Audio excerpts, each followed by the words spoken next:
Savvy Business Radio, home to over 500,000 listeners per month, and runs in syndication on 8 AM/FM stations nationwide, including iHeartRadio and 6 podcasting platforms. To find out about our paid sponsorship opportunities or to become a guest and find out how we can help you get your message out in a bigger way, call 732-474-7375 or email Christina at savvybusinessradio.com. Welcome to Savvy Business Radio. This is your host, Christina Nichman. Each week on Savvy, we support individuals and successful individuals in sharing their expertise, knowledge, tips, and stories with the world. Our guest today is Craige Thompson, patent attorney, also known by his clients as the Examiner Whisperer and the best-selling author, Patent Offense: 7 Steps to a Safe, Secure Patent Portfolio. Craige will share with us everything you have to know to get your patent approved. Find out more and get your patent started today at thompsonpatentlaw.com. Hi, Craige. Welcome to Savvy Business Radio. How are you this evening? Well, thank you, Christina. It's a pleasure to speak with you today. I think I told you before our interview that we've never talked on this topic of patents. You're a patent attorney. Today we're going to discuss, why do people need a patent? What is it for? Why do you need a patent attorney? Why can't you do it yourself? Some of these very important questions that will help businesses out there who are thinking about getting a patent, and you're going to be their go-to guy today. So before we go there, just share a little bit with our audience what brought you to becoming a patent attorney and starting your firm. Well, I was an electrical engineer for 10 years and designing all sorts of products. And I was never an inventor type myself, but I really can understand technology. So it was a really natural fit. I always had an interest in doing something a little bit more business-like. And so it was kind of a natural fit when I went into law school after, the 10 years of engineering, and I knew exactly what I want to do, be a patent attorney, and someday start my own practice. Yeah. Actually, I started out in my law career at the #1 patent litigation firm in the country, Fish and Richardson. So it was really, it was a tough getting up to speed, but I was working with some incredible people that I highly respect there. So I got some great training. So that's kind of my path. Yeah. And I'm sure we're working with a lot of clients and business owners. What have you seen as some of the major myths or mistakes regarding patents with business owners and inventors? Well, the most common mistake that I've seen is something that, and I have a bit of a sort of a contrarian view on a lot of things with patents. So this is not in the mainstream, but I think most people don't start a patent the right way. And by that, I mean, Christina, that the thing that they're missing, I boil it down into one thing, it's they don't start with what I call a point of novelty that they can articulate in one sentence. And that is the mistake that makes a lot of patents not achieve the monetization potential that they could. And so it's really a shame. And so it's kind of my crusade, if you will, and I wrote a book about this whole process that I created around this to help business owners and businesses to get this one thing right. Because if you miss this, your patent process might not achieve what you want it to achieve and might be very expensive and a waste of time. Yeah, absolutely. And your book is called The Patent Offense Book, 7 Steps to Safe, Secure Patent Portfolio. Yeah, and very important, because I think sometimes we think that, hey, why get a lawyer? I could do this myself. How hard could it be? And I don't know about many people out there, but I did my school loans and such to the government. That was not easy. So imagine a patent. I can only imagine. I've had a lot of clients come to me with horror stories where they went the kind of the LegalZoom route where they advertise patents for $199, or they get with some invention submission corporation. And they have a lot of bad experiences where they spend a lot of money and get nothing for it. The other thing, and so they're telling me, I'm not telling them they shouldn't do it. I know it's a bad idea. I don't land my own plane. I don't do surgery on my own kids. I mean, it's very complicated. Patent law is very complicated. There's three disciplines you really need to have a handle on to be really good at writing patent applications. And engineers have one of them. They understand the technology. That's great. Inventors, they understand the technology better than anyone, of course. But what they don't necessarily have a handle on is no one has. It's very complicated. It's like an apprenticeship to learn this stuff. For years it takes to understand the patent laws. They're complicated. They change all the time. They're very subtle. They're based on court cases. It's not intuitive. So that's a big trap. And the third thing is, to write a good patent, you really have to understand business goals, but not understanding the patent process and the patent laws. And patent office is a big bureaucratic, it's like your student loan example, Christina, there's a maze of procedures that we battle every day. And if you don't know what you're doing, you're going to get chewed up. As a matter of fact, the patent office even has a form paragraph they send out to people, and then they'll say, it looks like you're trying to do this yourself. We really, really encourage you to get a patent attorney. So they actually have a template paragraph that, that kind of says it all right there. Yeah, absolutely. And what you just mentioned before, point of novelty, I would venture to say this is a very important thing to do for your business. Say you're just starting a business out and you've got this fabulous idea that you want to patent or invention, get right out of the gate. It's important actually to have that one sentence to really describe and have that point of interest or point of differentiation from other businesses before you even get out of the gate. Well, it's the point of novelty that I'm talking. I agree. The point of novelty that I'm talking about is something that's very specific. You can kind of define it this way: a point of novelty is something that if you don't have it, you're never going to get a patent. No claim gets through the patent office without having a point of novelty. None, zero. So we kind of reverse engineered the patent process. And when I kind of stepped back and looked at it, I took my engineering background and systems kind of mindset, and I looked at it, I reverse engineered, after doing over 1,000 patents and working with people, inventors in 5 continents and all over the place, almost all 50 states for 15 years, I've seen enough of this where we said, let's begin with the end in mind. What's the one thing that stops people from getting a patent or even a good quality patent? It's the point of novelty. Instead of going through the patent office process and finding out you don't have a patent and a point of novelty, or you do have a point of novelty, let's figure that out before you spend all the money and 2 or 3 years of time and $20,000 or $30,000 to figure out that you don't have a point of novelty. Let's figure that out up front. And that's something that our clients really appreciate. Before starting any patent, that's the right way to start any patent in my view. Yeah. So would a point of novelty also differentiate you and keep your patent from being, because I'm guessing one of the things that stops people from getting a patent is that it could be something that could be easily used or picked up by other businesses and kind of translated ever so slightly different and used. You put your finger right on the button here, because the point of novelty is the key to a successful patent that makes you money and gets a really high ROI. By the way, I believe that if a client can't convince me that they have a business case, a most likely business case, that their patent, if we get a patent for them, they're going to get at least 100 times ROI on their patent, then we tell them it's not worth getting a patent. They need to be getting at least $2 to $3 million. A patent is really about business, and you mentioned competition and designing around your patent. That's people are afraid of that, and rightfully so. And that's why identifying a strong point of novelty up front is so important. And that's a unique thing that we do, that I'm told by a Fortune 75 in-house counsel patent attorney that works with lots and lots of firms. He says nobody else is doing anything like this. So it's been working tremendously well. As a matter of fact, the results are, we look back and kind of audited what's actually the performance of this process. We're getting patents through the patent office. They typically take about, I think, 30 months, but we're doing 8 months faster than the national average. Wow. Because we're able to get through with so little resistance to the patent office. And that saves legal fees, that gets you an enforceable patent faster, and you can start, getting licenses and stuff. And so there's a lot of benefits to it. And we can talk more about I can talk about that all day, but it's in my book, by the way, Patent Offense, which you mentioned. And I also, if your listeners would like to learn more about kind of what goes on behind a patent in a really unique way that no one else is talking about, I've got a webinar. It's free.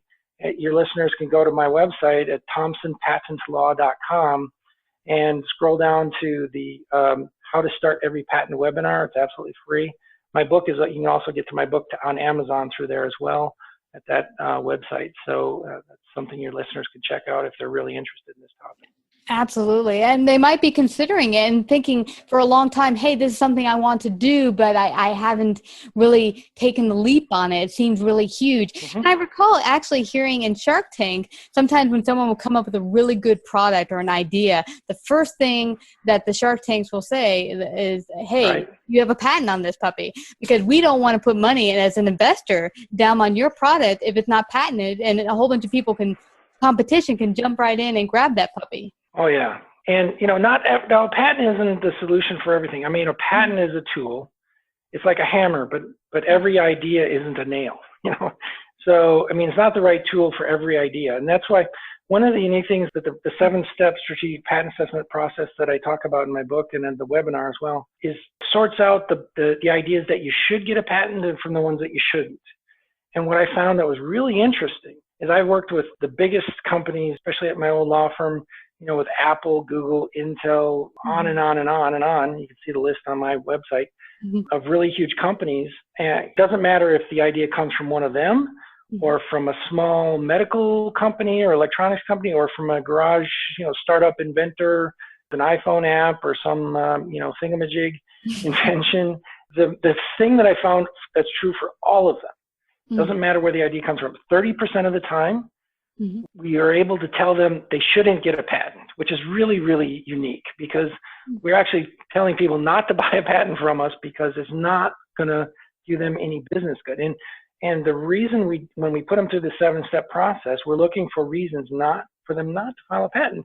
30% of the time, doesn't matter where the idea comes from. That's our run rate as far as what we've experienced when we tell people your idea either it fails for one of two reasons. It's not failing, it's just you shouldn't get a patent on it. It's the wrong tool. You should just save the money and just go to market, spend it on marketing, spend it on prototypes. Don't waste your money on patents. And it's for one of two reasons that come right out of our 7-step process. And that is, it's either not patentable or not patentable enough. It's not likely to get through the patent office. Or if we have a point of novelty that we think is patentable, if you can get a patent on that point of novelty, it fails for business reasons.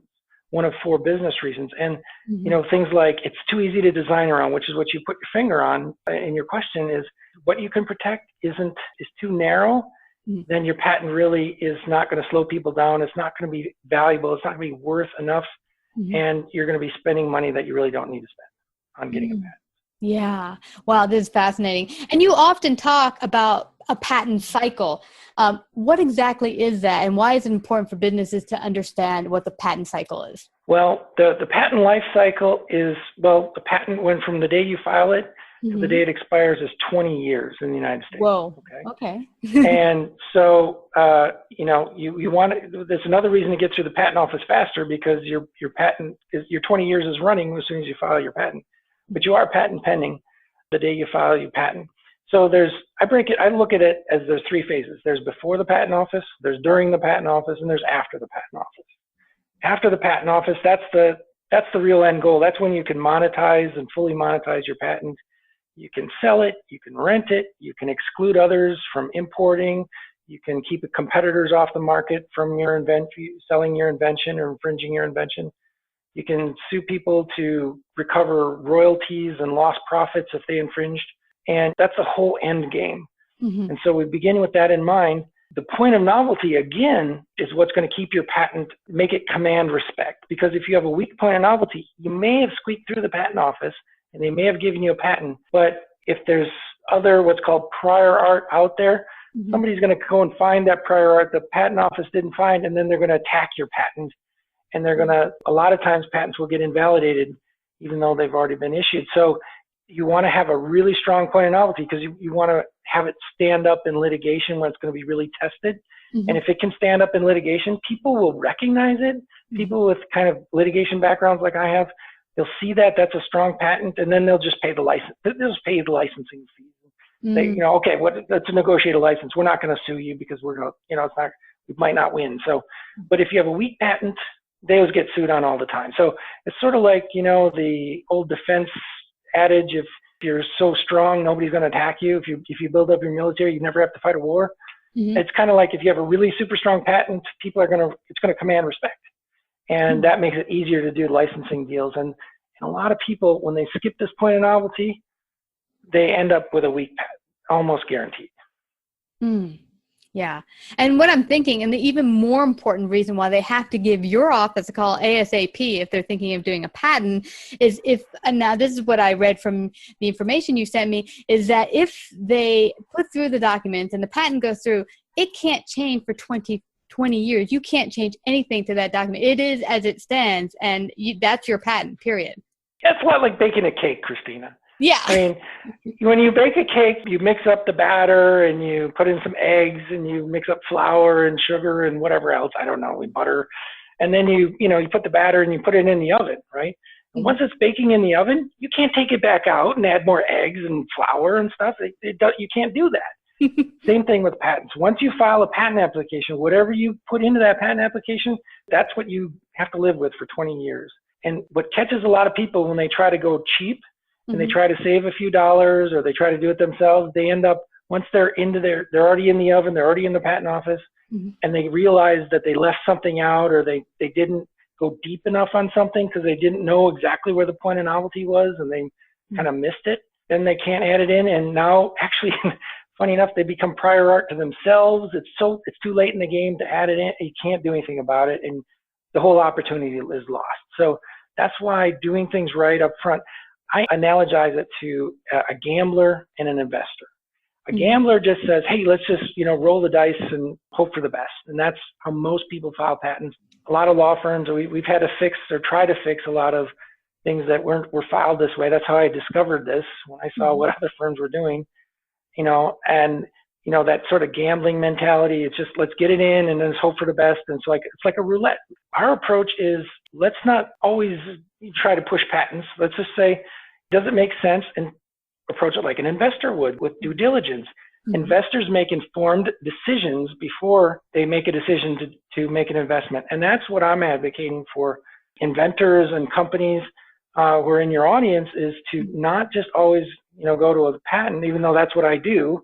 To get the real result you're after is to do the due diligence, make an informed decision, and then not waste your resources. Because if you pull the trigger and file, like a gambler, you're likely to get to a point where none of them are getting through. You're wondering why. You're frustrated. You're spending $20,000, $30,000 on each one. They're taking 2, 3, 4 years, and you get nothing for it. And pretty soon you say, patent office doesn't work. The patents stink, but they don't. If you approach it like an investor rather than a gambler, your chances are going to be much higher. There's no guarantee, but their chances are much higher of getting a huge return. Yeah, absolutely. And is there any part of the life cycle of a patent that's more important than another? Well, if you think about before, during, and after, after is really what the results you want when you have a really litigation quality patent. But once it's patented, there's no changing you can do to it, really, essentially. Yeah. In the patent office, again, it's like that cake. Once it's in the oven, you can't add stuff to it. So the patent office, you're kind of locked in. Your feet are already in the cement at that point. It's too late. So the only leverage point you have in the patent process is before you file the patent application. And that's when you should do this due diligence. Like I said, I've been told by people who work with a lot of patent firms, nobody's doing this to this extent. And we're getting great results. Like I said, although we're turning away 30% of the people, we're getting patents through at incredible speed and with really good quality claims that can be licensed and sold for big money. Yeah, but absolutely looking for in the end. Now, you told a really awesome story, a David and Goliath story about how you think, okay, if I get a patent, what if this big, huge company comes along and they just want to take me to court and steal my idea? And you told a wonderful story on how this little guy actually won in court over a huge company. Share with a little bit about it. That's a concern a lot of people have, is they say they're a little jaded. They say, well, for us little people, we're just a small company. We're a startup. We have only, 50 employees, whatever. And we would be competing with General Electric and we can't possibly, we don't have a legal budget for that. They're just going to bury us. And so it's not going to, why even try? Well, here's a little story real quickly. Michael Powell versus Home Depot. Would you say, Home Depot, that's a many billions of dollars revenue company.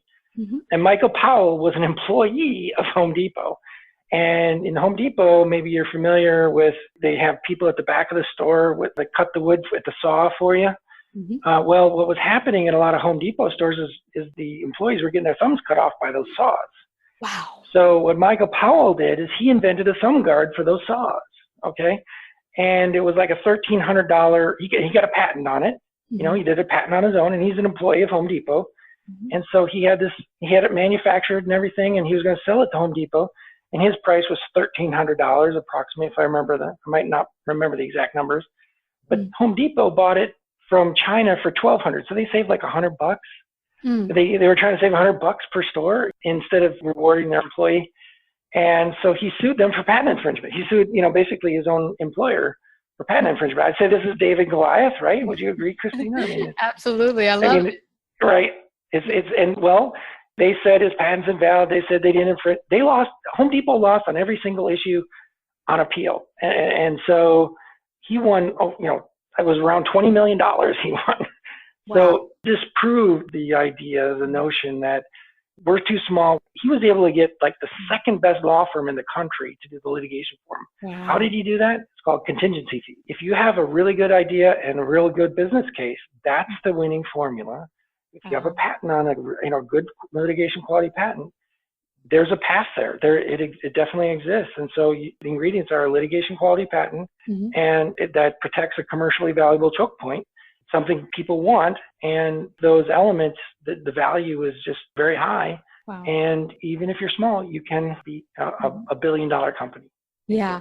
Yeah, this is such an important story. I had heard years ago, and I don't know how true it is because I never really fact-checked it, but I had heard a woman who worked at DuPont made an invention, Kevlar, was it? Yeah, it was Kevlar, that then because she didn't get it patented, DuPont was able to actually then claim it and go forward with it. So if you're sitting on an idea right now, and that idea could be $1 billion idea, call Craige up today in his office because that idea, you don't want to be sitting on it and have somebody company come along or your employer and take it and run to town with it. You could be that David out there that defeats the Goliath. There's a lot of huge businesses out there, and there's plenty of room for small businesses to grow. But it's been so wonderful having you share this amazing information. What would you say, before we leave, is the top number one tip you want to leave everyone out here with regards to patents? The number one tip, Christina, that I would say is the key to the patent kingdom. The key to getting through the patent office quickly, the key to a litigation quality patent that's going to command respect, which is the key to big licensing deals, the big exit strategy. If you control the balance sheet and if you're a shareholder, having a big blockbuster patent, the key to this is the point of novelty, and it has to come. You have to do it before you file your patent application. Otherwise, the horse is already out of the barn. Wow, that is the most important thing. Well, I don't want us to leave without you letting everyone know where they can find out more about you, call up your law firm today and work with you, and get your wonderful book. Well, thanks, Christina. My name's Craige Thompson. My company is Thompson Patent Law, and our website is thompsonpatentlaw.com. And when you go there, you can scroll down and get the free resource, the How to Start Every Patent webinar if you're a listener on this program. And also, there's a link to get our book off Amazon. And if you'd like to call us to just talk to me about your particular situation, my number is 512-649-1046. That's 512-649-1046. Awesome. Well, I want to thank you again, Craige, for coming out here to share your very valuable wisdom today on Savvy Business Radio. Thanks, Christina. I enjoyed it.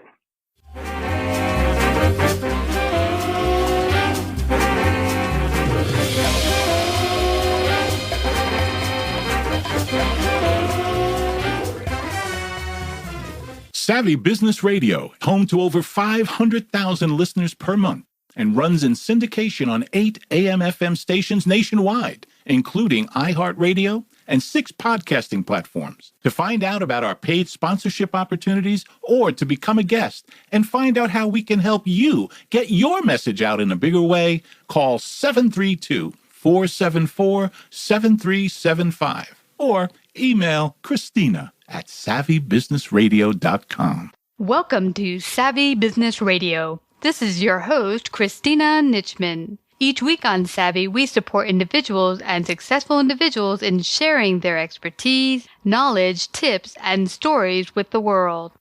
Our guest today is Laura K. Meyer, family trust attorney, best-selling author and mom of 4 great kids. Her mission is simple: help every mom and dad in America protect their children through proper family estate planning.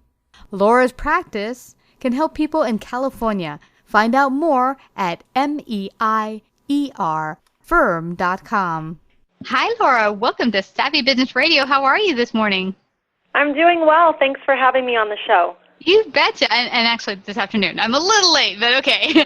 But I'm so happy to have you out here. And it's funny, when Michelle reached out to me and told me about you, I was like, wow, if only I had known you a couple months earlier. My mom died this March, and you're an estate attorney. Glad to have you out here to share with the audience about how you came to working as an attorney in the family trust arena. So I had taken a traditional route as an attorney. I had gone to a top law school, worked at a major law firm, and was actually a city attorney for a city. And I realized I was totally unhappy. And it was interesting because being a city attorney, I started to realize that the root of many of the problems that the government is facing is just because we don't have super strong families. Of course, we have many of them, but we need strong families in order for society to really function well. So I decided I wanted to switch areas of law and get into a practice that would really help families plan for their future, feel like they can take control of their future and save and all of those things and plan for the best case scenario. And that is when I decided estate planning was the right kind of field to go into. Wow, I love that you just mentioned this, because I never thought about it, but it's so true. I find more and more we're getting angst with the way things are in our nation, and we're looking for the government to kind of be our daddy and help us out and fix things. But essentially, when you look back at it, it really starts at the grassroots. It starts at your family level, at individual level. And myself, my parents got divorced, and we were, my mom was going out there and working her tush off to provide for us. And I think more and more families being one-person family, where one's going out there to struggle to provide, and then often, children are left with no real guidance growing up, leads for a lot of difficult and emotional and social issues later on.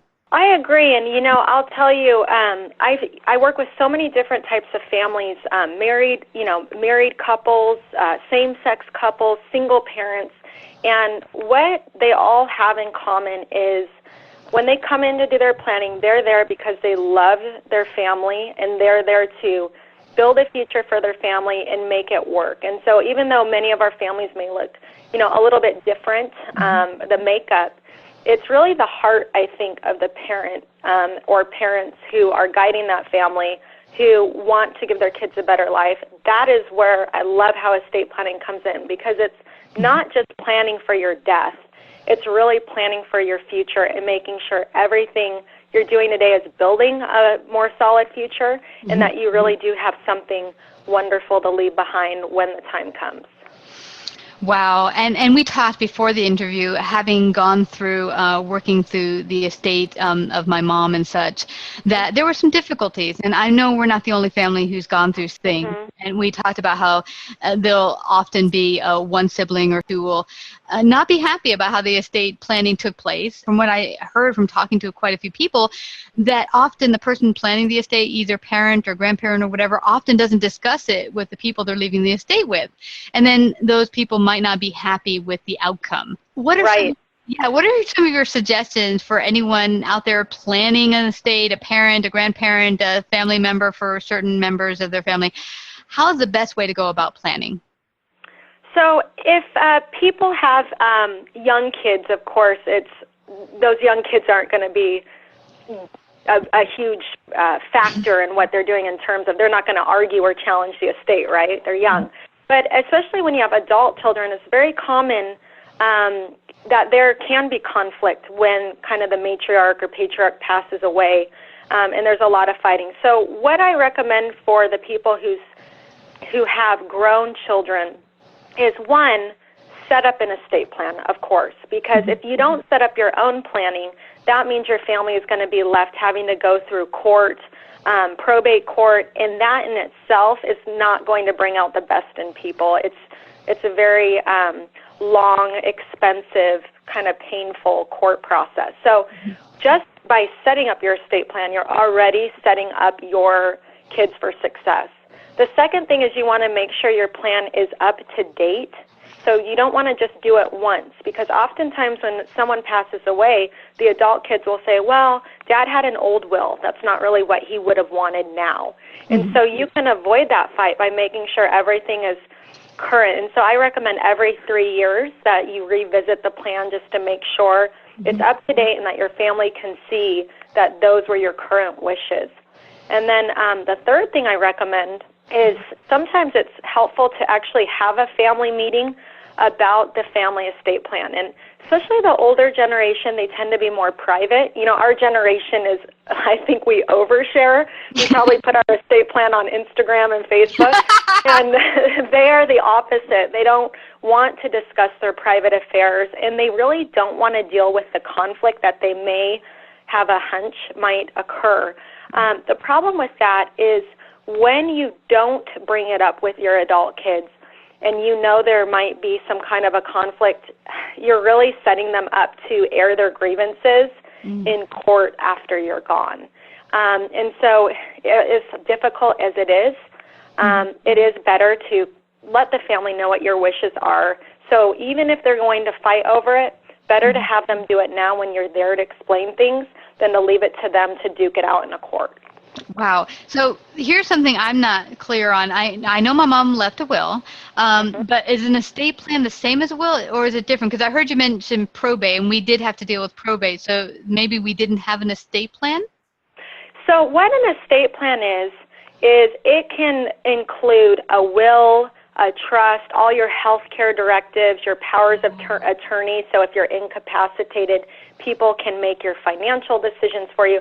So that's kind of used to encompass like everything you would need if you are incapacitated or passed away.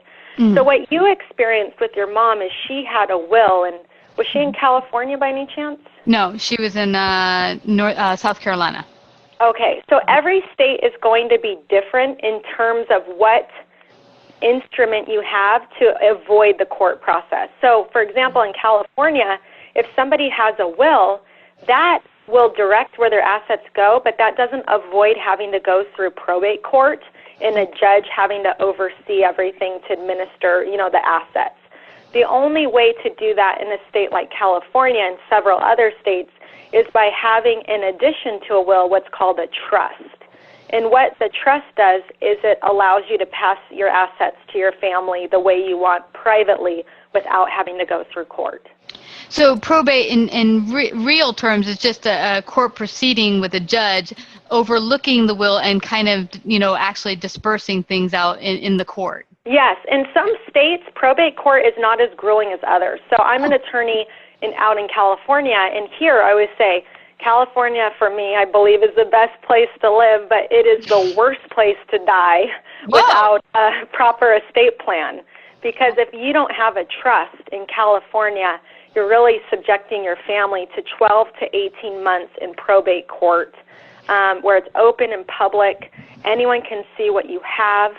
It's very tedious, and it's extremely expensive. Whoa, I had no idea. I didn't know that. Wow, I had no idea. Well, this is good for anyone listening in who might be actually dealing with it, may be dealing with it in the future, or even have dealt with it to know what to do for their own children. Now, we talked before the interview, some of the clues that parents can pay attention to know what sibling may give problems after their death. Share a bit about that and how parents can, pay attention to that and be ahead of the game, as it were. So with estate planning, we hope, obviously, the family is, the adult kids will all be generous and work together after their parents have passed away. But we know that's not always the case. So I speak a lot at workshops, and I always say, because this is a big concern, what happens if I pass away and my adult kids start fighting? So they say, how do you know if they're going to fight or not? So I say, all right, close your eyes, and they'll close their eyes.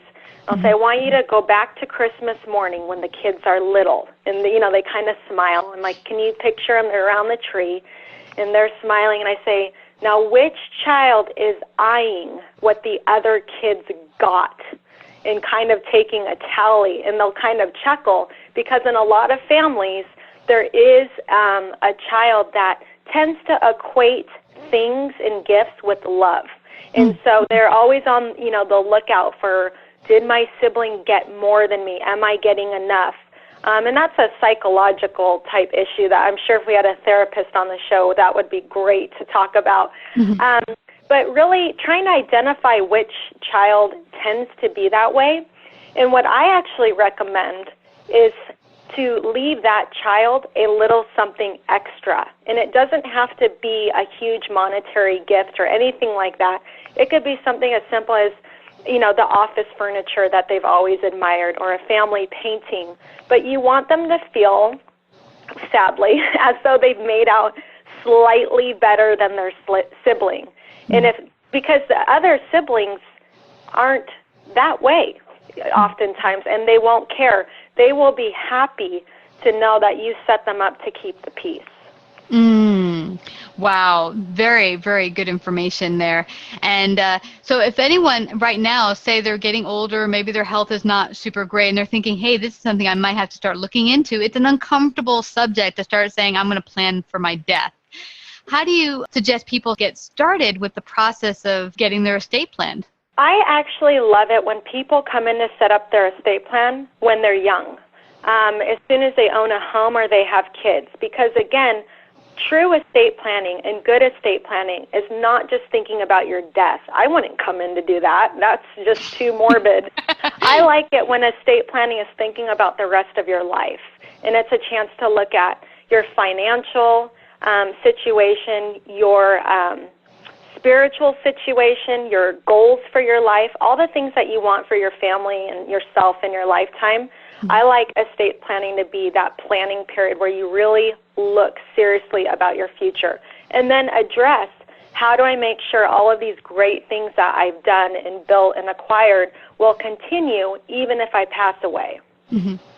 Yeah, and it's funny. It brings to mind for me, Laura, I'd seen a Frasier episode, one of my favorite sitcoms, where the father had decided to pay attention to that. He got a plot, and he decided to give his two sons a plot as a gift. And he said, I got a wonderful gift for you guys. Get in the car. I'm going to take you there. Okay, here. And he put a blindfold on them. Okay, stand here, stand there. And then he took off the blindfold, and they're like, what are we doing for?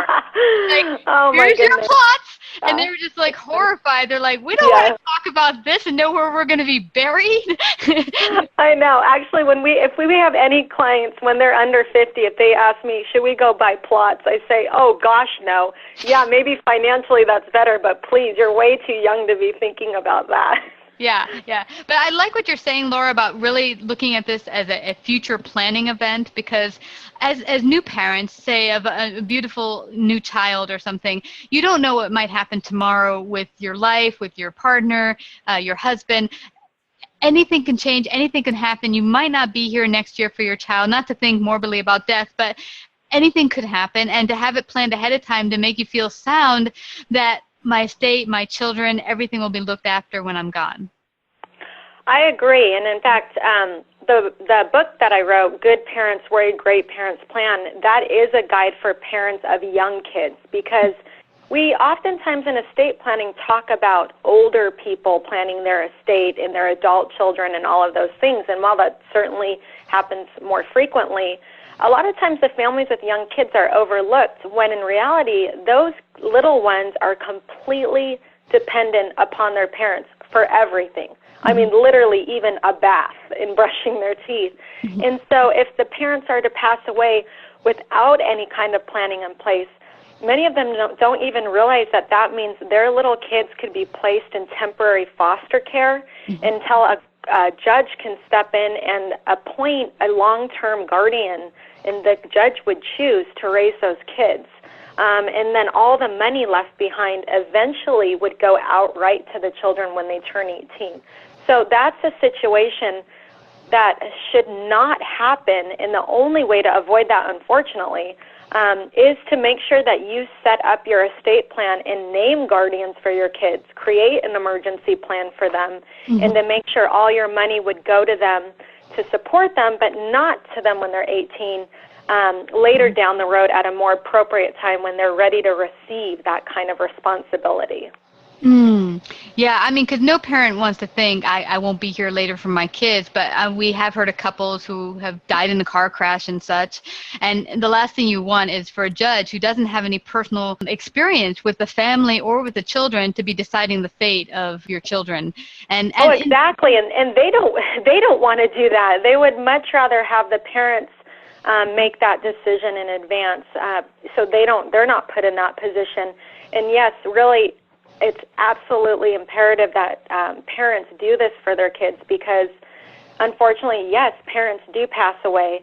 And I'll tell you, I'm a mom of four young kids, and it's something we worry about every day. You worry, gosh, will I always be there for my kids like I am now? What would happen?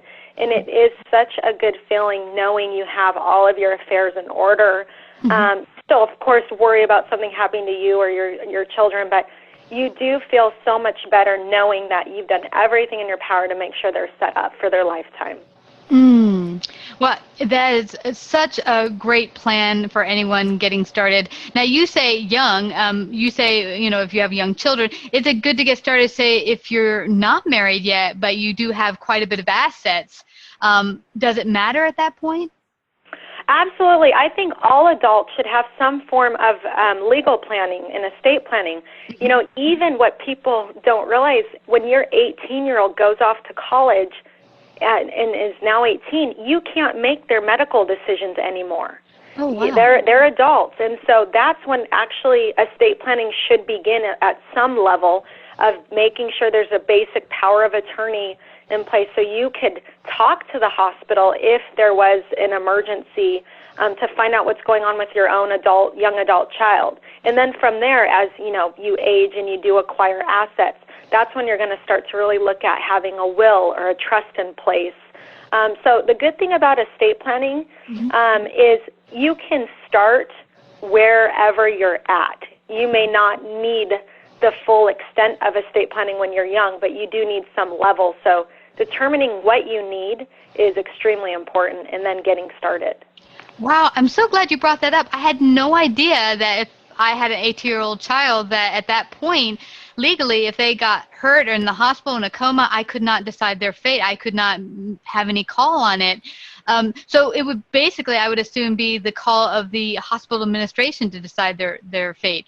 Yeah, so hopefully there's other back avenue procedures you could go through so parents could ultimately make the decision, but it's not a given and it's not instant. And so really the only way to ensure that you can absolutely make those decisions for your young adult child and access their medical information if they're incapacitated or anything like that is to have them sign a directive stating that you are the decision maker and you can access their information if they're incapacitated.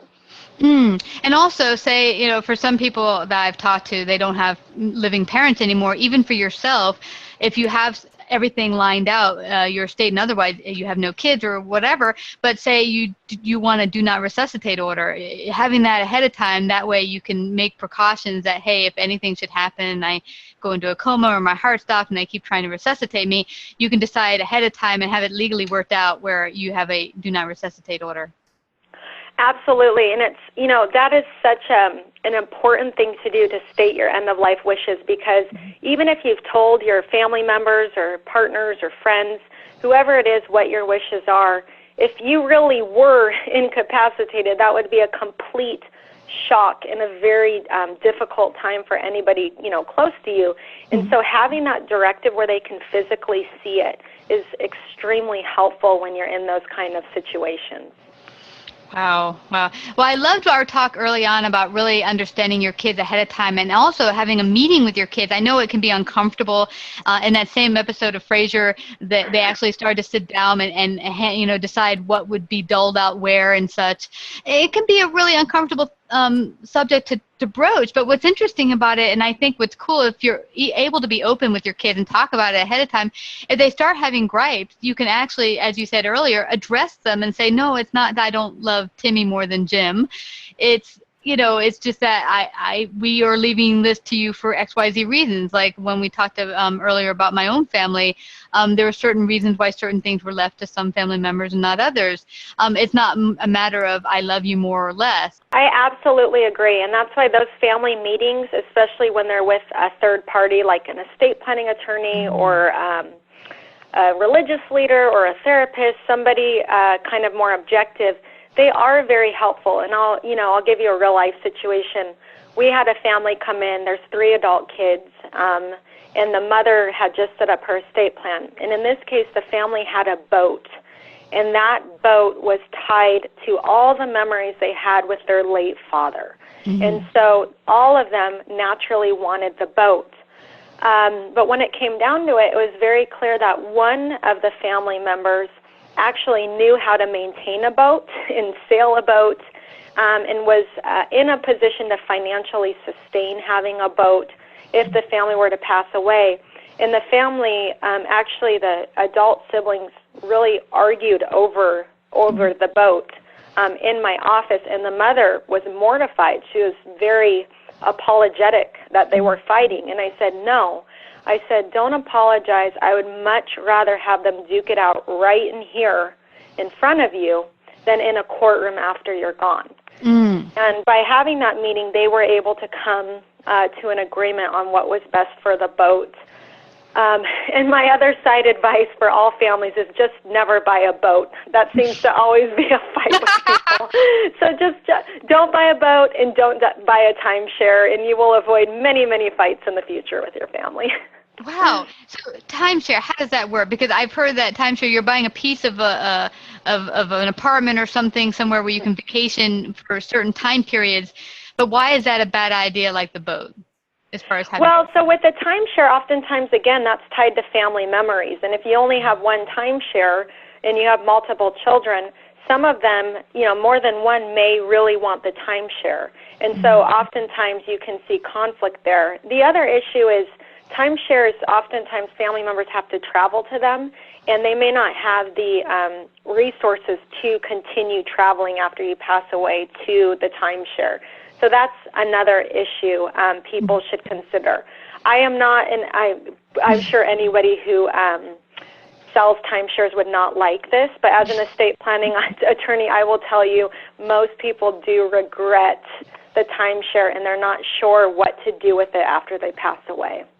Well, good sound advice there. And I like the fact that you mentioned that families come before you or a mediator before they die and deal with this, because not just having the comedy like dealings that happen in Frasier where they're screaming at their own home or being uncomfortable in their own home, having an outside perspective of someone who's a mediator or someone who's not involved that can bring sound reason to the argument and help everyone come to a sound conclusion that's good for everyone is just great advice to have an attorney there that's not dealing with one side, not going to take one side over another, but really just help you find the best solution.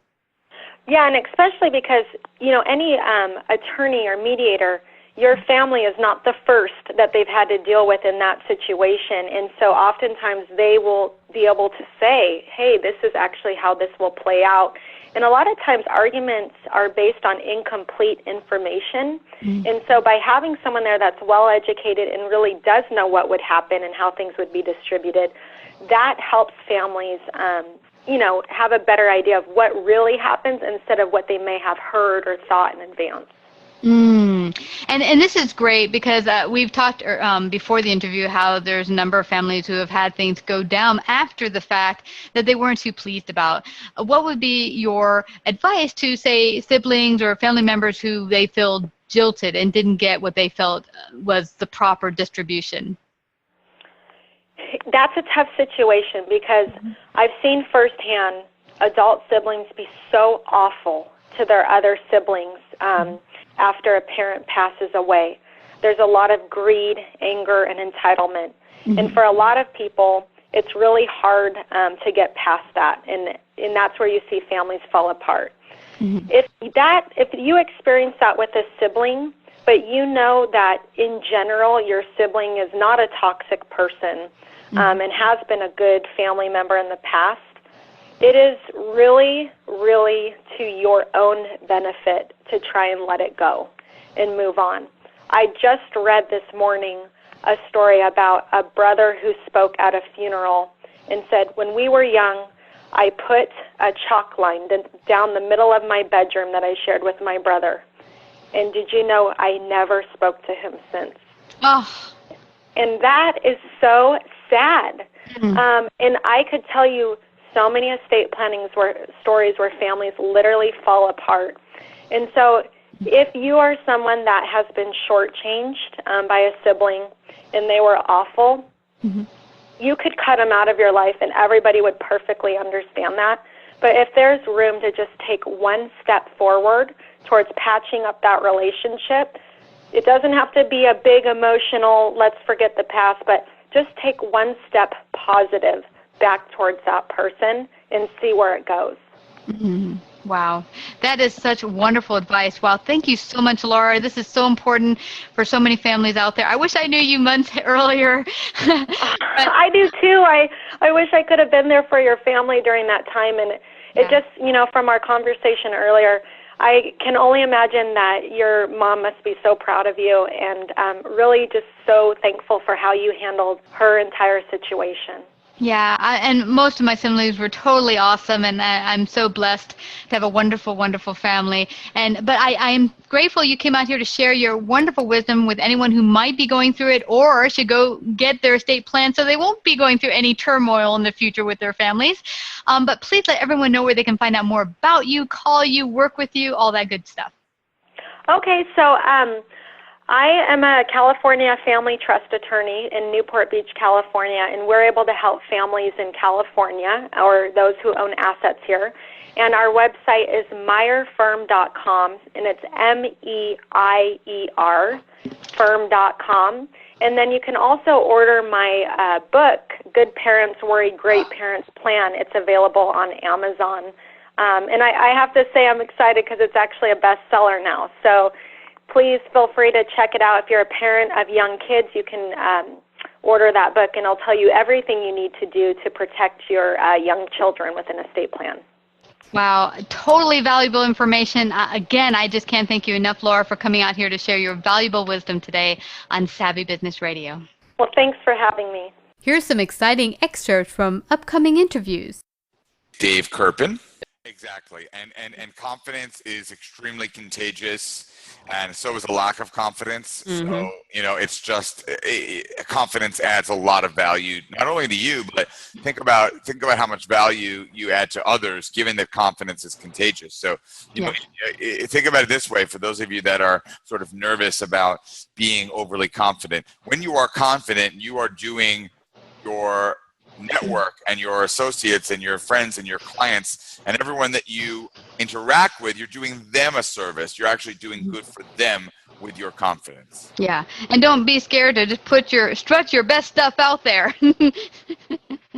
Exactly. And what you really mentioned in the beginning of your book, which I thought was really, and that's why you mentioned the Enneagram, is really getting to understand yourself and, your weaknesses and your strength. And weaknesses are not bad. They're things you can build upon, but just to acknowledge, okay, here's something that might not be my best suit. I've had people, like one guy came on and said, hey, I want to do podcasting just because I think it's something I hear is good for business or getting your word out. And for him, speaking was not his forte. It was not something he's very comfortable with. He would start to stutter a lot. He just did not put his best foot forward. And actually, for when we spoke, I said, I think for you, another medium might be better because you're an awesome writer. But speaking wise, I would practice more to get better at it. But I would say going out there right now and launching it might hurt you just because it's not your greatest gift and talent. Writing is. Go with what you're best at. Yeah, absolutely. Soar with your strengths. I'm all about that. For instance, people have told me I have a really great face for radio, and that's why I do podcasts like this. But I am definitely a fan of soaring with your strengths, and not necessarily trying to correct your weaknesses, but understanding them and then figuring out how you can work around them based on your employees and your colleagues. Yeah. Yeah, because I think sometimes, I know about myself, I'm not very techie. So in the beginning, I tried to build my website, tried to do all this technical stuff. And running a business, then you just have yourself breaking down, wasting your time, not building actions that help you bring money into the company. Instead, you're wasting time doing things you're really not good at. So in those cases, I think I recall you just mentioning, and I've heard in other places, get the help you need for people who are really an expert in those particular areas so that you're not struggling. Exactly. You waste a lot of mental energy trying to change your weaknesses, and the thing is, usually it doesn't end up happening anyway. So much better to accept yourself, understand yourself for who you are, soar with your strengths, and figure out a way. Obviously, I'm not saying ignore your weaknesses. On the contrary, figure out a way that you can, based on your weaknesses, get what you need to get done. Yeah. And also by acknowledging, hey, I'm not good at techie stuff myself, then I know, okay, I don't need to focus on that. I can give that to someone who's awesome at it and give them something that will not only bring them income, but get it off my plate. Exactly. No, the more we understanding is such a huge part of everything. Understanding yourself, understanding others, and once you have that understanding, that's you're halfway there. And what for you would you define leadership? So, I mean, I have a very broad definition of leadership that I write about in The Art of People. I believe that we all can be leaders. Susan Bremer O'Neill. Oh, I will always be working through them, and I don't think I've done anything smooth in my life. And I want to say, I was taking just a couple notes. It's interesting when I was looking, which I did in my 20s, for that perfect guy, sort of like that knight, like Hollywood depicts. When you're looking, you just don't find, and when we become our own, when we become the kind of person we want to attract, that's when they finally come into our lives. As far as my transition, in my 20s and into my middle 30s, actually before I became an exotic dancer, I really never thought much about my body or my sexuality. It was something I did, and I think I even write in my book, relationship or encounters, sexual encounters, sort of spontaneously combusted, and I'd see that really, really great, that hot guy, and then we'd be on, and then of course I thought a relationship would develop from that, and it never did. That's not in my experience how relationships develop, but after. In the book, I write about the many awarenesses I had about my own body and my own sexuality, and coming through that strip club experience and then meeting this really great guy. And I did similar to you. It's not that I didn't date, but I did remain celibate for a year, and I did live alone with my my two cats for like 12 or 13 years because I kept making the mistake of moving in with men, thinking that would really go somewhere, and it never did. And that was in my 20s and 30s. But after I met this really great guy, whom I did not get, hop into bed with right away, we worked on developing a relationship. Well, I had to then learn how, and I'm still learning, quite honestly, how to have an intimate, healthy sexual relationship with him now, with all of the other things that go along with marriage. It's funny, we think that marriage is going to be great, right? It's going to be perfect, and we get into this thing, and it's like, oh wow, this is a person, and he's got his own ideas, and darn, he doesn't do everything like I do, and what's wrong with him anyway? And all of that just really influences our mind and starts to play, at least it has in my experience, with my sexuality. So I want to say, our mind, our brain is our biggest sex organ. Yeah. And I've really had to learn how to develop this part of me. And as so the transitions haven't been smooth. I seem to battle and fight everything. I still at times think that I'm that woman that used to stand up on the stage with the 35-year-old body and who worked out all the time, and I expect someone else, in this instance my husband, of course, to sort of make that spontaneous sexual energy combustible thing, and he's got his own, you know, he's tired from work and all of this. So I've really had to